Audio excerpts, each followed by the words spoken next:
This is the Mid-Oregon Credit Union by Mart Circle K event of the week here on PlayActionSportsMedia.com. John McCauley and Coach Padilla, and you were just talking about the coaches. Let's run through the coaching staff here. Let's talk a little bit about them. Give them some credit. Where do we start? Let's start off on the offensive side of the ball. Okay, we'll start off where it counts, which is our offensive line.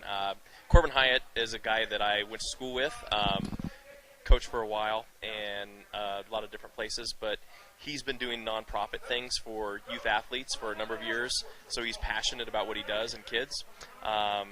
Going back outside to the receivers, we have Rob Thomas, who was a pretty good high school athlete and then went on to play at Oregon State and then 10 years in the NFL. And again, another passionate guy, loves coaching kids.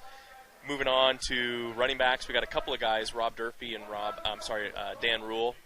Dan had a very successful career at Lewis and Clark as an All-American running back. Drew Bledsoe, offensive coordinator. I don't need to say much more about Drew. Really working specifically with our quarterbacks is Tony Graziani, played for the Ducks, played in the NFL for a couple years, and a lot of arena ball. Pretty well-rounded group that we have going for us right there. Definitely. And so moving over to the defensive side of the ball, you got Chico Fraley and crew over there. Tell me a little bit about those guys. I'll start in the secondary, which is my passion. Brad Kent came on a couple of years ago. Brad, just a community member. Obviously, Sean is his son. He's done a tremendous job of prepping our defensive backs. And, again, very passionate. He's going to do his research, going to find a better way. So he's been a great asset to the program. Scott Clements, who's been on the staff longer than I have, has put his time in and, again, just loves to study film, just loves to dig in and research.